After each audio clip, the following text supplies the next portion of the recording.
따라서 그 하중을 견뎌낼 수 있는 어떤 그런 구조, 그런 기초로 만들어야 합니다. 그래서 안전한 기초를 갖춘 건물일수록 시간이 지나도 흔들리지 않고 또 무너지지 않는 것이지요. 만약에 그 기초 공사가 적절하지 않는다면 건물이 흔들리거나 비틀릴 수 있으며 균열이 발생하여 인명 또는 재산 피해를 초래할 수 있습니다. 한 뉴스 보도에 따르면 부산의 한 리조트를 건설하는데 101층 이상의 그 리조트를 짓기 위해서 기초 공사에 사용된 레미콘 차량 3,700대가 들었다고 합니다. 한꺼번에 동원되었다고 하는 것이죠. 감이 오지 않지만 이 양을 가만히 살펴보면 우리가 아파트 평수로 말을 하자면 전용 면적 25평 아파트 240채를 지을 수 있는 양이라고 합니다. 기초공사 하나에 그만큼의 많은 시멘트가 들어갔다는 것이죠. 또 우리 프랑스 파리를 여행할 때 빠지지 않는 것이 에투알 개선문인데요. 높이 50m, 넓이 45m, 깊이는 22m에 달하는 이 거대한 건축물. 1806년도에 이 계획된 개선문은 기초를 놓는데 2년이 걸렸다고 합니다. 그만큼 건물이 클수록 또 무거울수록 그것을 지탱할 수 있는 기초공사는 중요한 것이죠. 그렇다면 신앙생활에도 기초공사가 있다면 무엇이 있을까요? 오늘 우리가 읽은 말씀을 통해서 알 수 있는 것은 바로 하나님의 말씀, 성경일 것입니다. 오늘 말씀은 사도 바울이 디모데 목사님에게 전한 권면의 말씀이죠. 무엇보다 우리가 잘 알고 있는 것처럼 성경의 유익이 아주 잘 나타나 있습니다. 15절과 16절의 말씀을 우리 같이 한번 읽어볼까요? 시작. 또 어려서부터 성경을 알았나니 성경은 능히 너로 하여금 그리스도 예수 안에 있는 믿음으로 말미암아 구원에 이르는 지혜가 있게 하느니라. 모든 성경은 된 것으로 교훈과 책망과 바르게 함과 의로 교육하기에 유익하니. 여기서 두 가지 사실을 알 수가 있는데 성경의 유익과 관련해서 15절을 통해서 하나는 성경은 구원에 이르는 지혜를 준다는 것이죠. 또 두 번째 16절의 말씀을 통해서 신앙적으로 교육하기에 매우 유익하다고 하는 사실입니다. 이런 유익을 바탕으로 그렇다면 성경을 대하는 그런 태도는 어떠해야 할까요? 성경 곳곳에서 다양하게 우리에게 말씀해 주고 있는데 조금 간략하게 살펴보면 먼저 신명기 11장에 나오는 말씀처럼 자녀들에게 가르쳐야 된다고 말해주고 있죠. 또 시편 1편 2절의 말씀을 통해서 그 말씀을 즐거워해야 한다. 또 세 번째로 시편 119편 1절에 있는 말씀을 통해서 알 수 있는 것처럼 주의 말씀을 내 마음에 두었나이다. 그 말씀을 마음에 두어야 한다는 것이죠. 또 네 번째로 시편 119편 97절에 있는 말씀을 통해서 알 수 있는 것처럼 그 말씀을 사랑해야 한다고 하는 것입니다. 또 다섯 번째로 보게 되면 사도행전 17장 11절에 있는 말씀을 보게 되면 간절한 마음으로 그것을 받아야 된다. 또 날마다 그 말씀을 묵상하고 잘 살펴봐야 한다는 것이죠.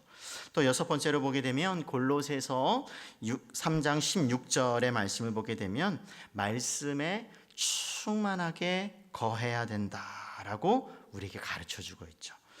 또 야고보서 1장 21절의 말씀을 보게 되면 그 말씀을 받음에 있어서 겸손한 태도로 또 온유함으로 받아들여야 하고 또 1장 22절에 또 이어지는 말씀을 통해서 그냥 듣기만 하는 것이 아니라 그 말씀에 순종해야 된다고 하는 것을 우리에게 가르쳐주고 있습니다. 그래서 성경의 유익을 잘 알고 있었던 이 사도 바울께서 이 디모데 목사님에게 이렇게 권면을 하고 있는 것이죠. 그렇다면 구체적으로 무엇을 권면하는지 한 가지 중요한 사실은 14절에 있는 말씀처럼 배우고 확신한 일에 거하라 라고 말씀하고 있는 것입니다. 다시 배우고 확신한 일에 거하라. 우리가 교회라고 할 때 한자어를 가만히 보게 되면 가르칠 교와 모일 회를 쓰고 있습니다. 뭐 원어는 어떻다, 뭐 이렇다 할 수 있겠지만 한자 그대로 보게 되면 가르치고 또 가르치는 사람이 있는가 하면 또 배우는 사람이 있겠죠. 그래서 배우는, 가르치고 배우는 모임이다.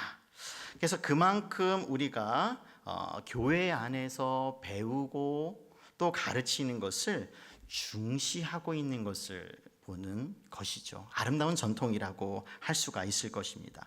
그렇다면 기독교에서 말하는 그런 좋은 선생, 교사, 스승은 누구일까? 한 가지 분명한 것은 성경에서 우리에게 좋은 스승은 가르침을 받은 대로 잘 전해주는 사람이라고 하는 것입니다.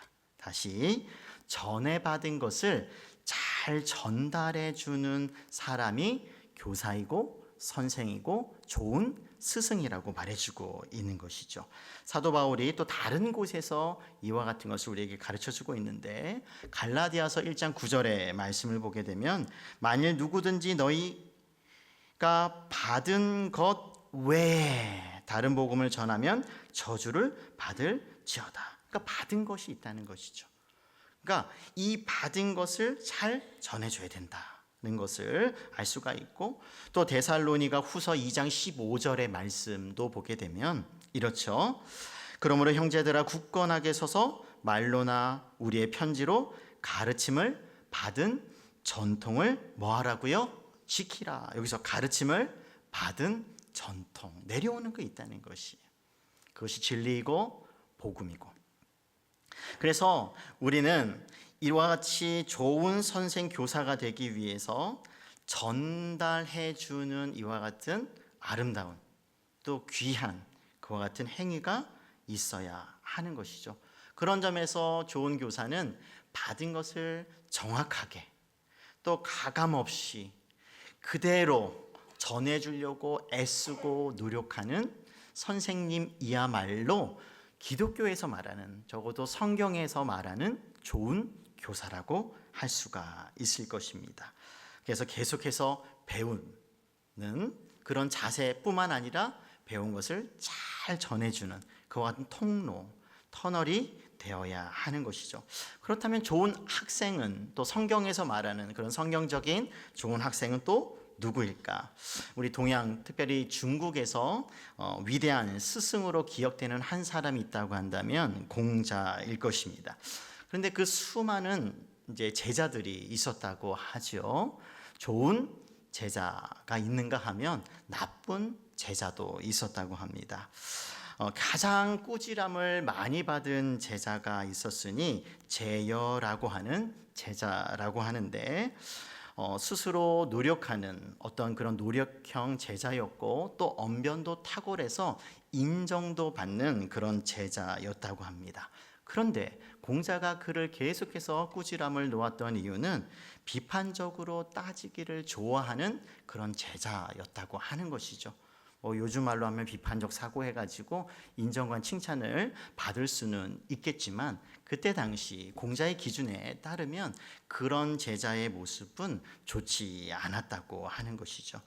그래서 이와 같은 고전 연구를 하는 한 연구에 따르면 이와 같이 중국의 철학자들은 스승의 가르치는 역할 못지않게 제자의 배우는 자세를 중요하게 여겼다는 것이죠.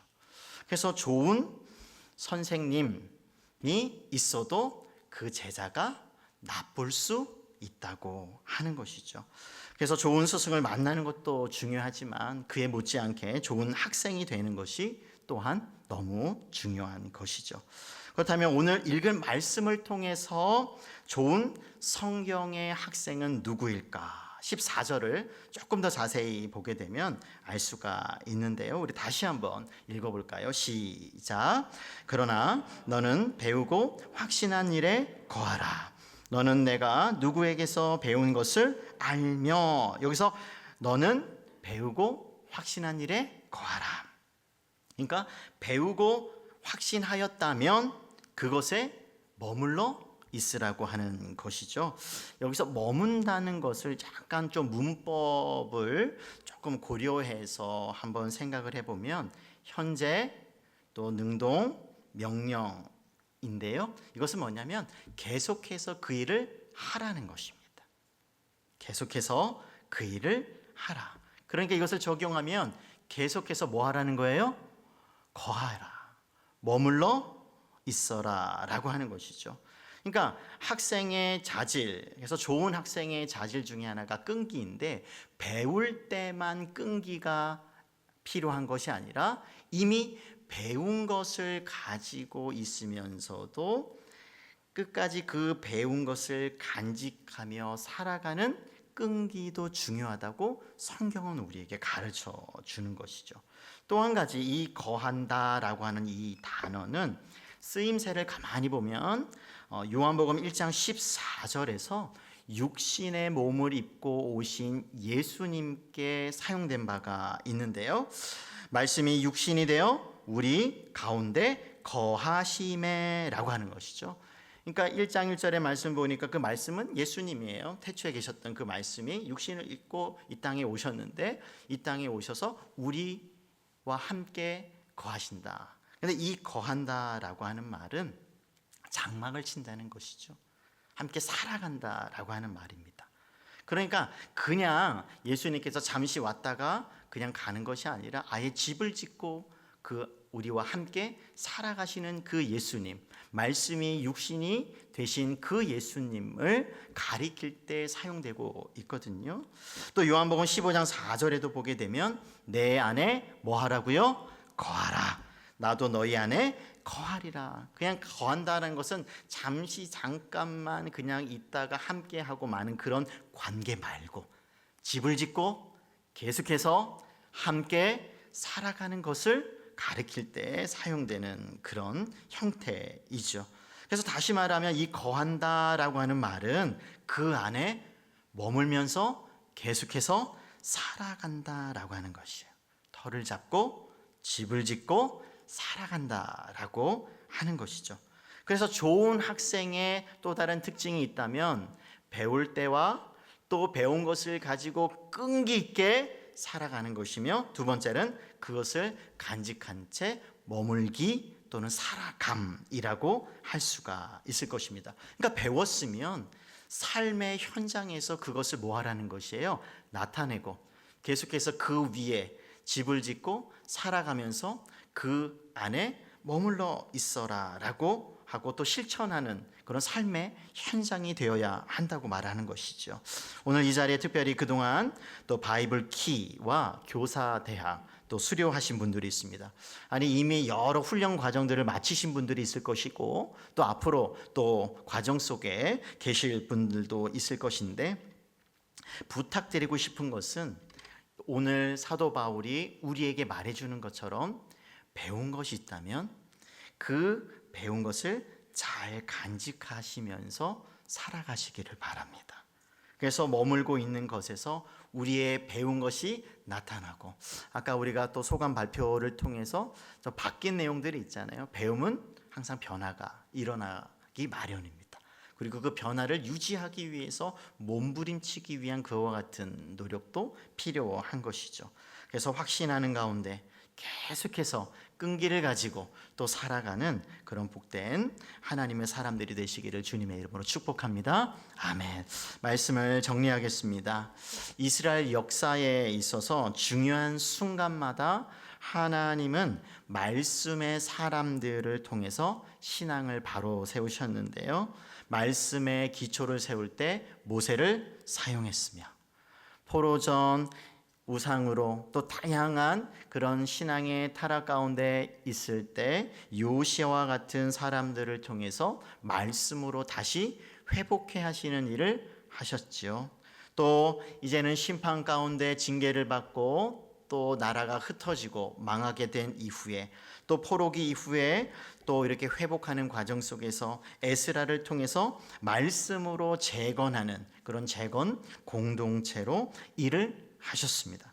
최종적으로 히브리서 1장의 말씀을 보게 되면 또 요한복음 또 1장에 있는 말씀을 통해서 보게 되면 말씀이 육신이 되어 또 우리 가운데 거하시면서 그 예수님을 통해서 최종적으로 그동안 오랫동안 하나님의 종들을 통해서 말씀하셨던 그 하나님께서 이제는 최종적으로 더 이상 말해줄 필요가 없을 만큼 충분하고 완전한 계시로서 예수님을 우리에게 보내주셨죠.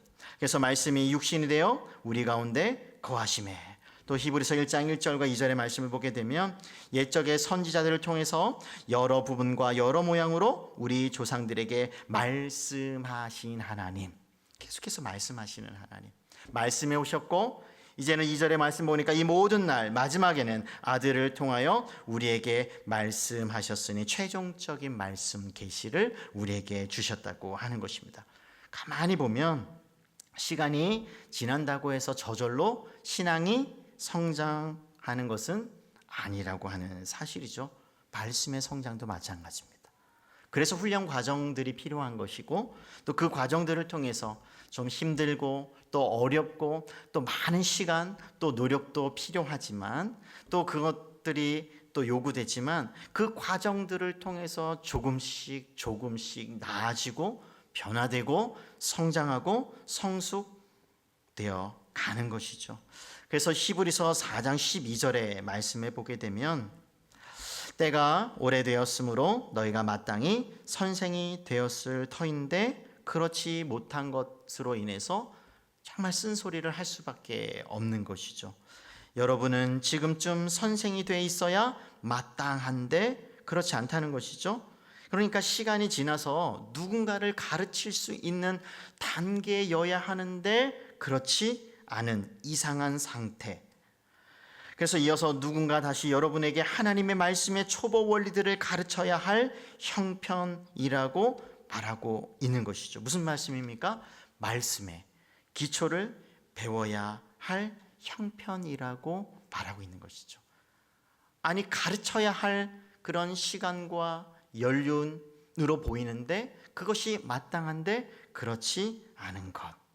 결국 배움 그리고 그 배움 가운데 확신 또 그 안에 살아가는 일은 가만히 있으면 저절로 이루어지는 것은 아니라고 하는 것이죠. 시간이 지난다고 해서 10년, 15년, 20년, 30년 그냥 가만히 있으면 신앙이 저절로 확 성장하는 또 성숙되는 그런 것이 아니라고 우리에게 말씀해 주고 있는 것입니다. 그러므로 여기에 있는 우리 모든 훈련 과정들을 마치셨거나 또 이미 마치셨거나 하신 분들 이제 모두 배우셨으니 성경 말씀 무엇보다 예수 그리스도의 반석에 굳건하게 서 가시기를 축복합니다. 다시 한번 말씀을 드리지만 신앙의 성장과 성숙, 말씀의 성장과 성숙 되어져 가는 그와 같은 삶은 저절로 가만히 있으면 이루어지지 않는다고 하는 것입니다. 누가 이런 글을 썼습니다. 기억과 지속의 사이, 즉 우리가 기억하는 내용과 계속해서 살아가는 방식의 사이에는 밀접한 관계가 있다. 끝이 좋은 사람들은 그동안 배운 내용을 잊어버리지 않기 때문에 끝이 좋은 것이다. 그들은 또한 반드시 그것을 내 것으로 삼아 뼛속 깊이 확신을 품는다. 부디 여러분들은 끝까지 좋은 학생, 끝까지 좋은 교사가 되어주시기를 주님의 이름으로 부탁드립니다. 뿌리 깊은 나무는 쓰러지지 않는다는 말이 있습니다. 말씀의 기초 위에 든든히 서서 모진 바람에도 쓰러지지 않으면서 생명의 말씀으로 구원케 하시는 하나님의 그 역사, 그 현장에 동참하시기를 주님의 이름으로 축복합니다. 아멘. 제가 잠시 기도하고 우리 찬양하고 또 하심하여서 기도하기를 원합니다. 하나님 아버지 감사합니다. 우리 바이블 키와 또 교사대학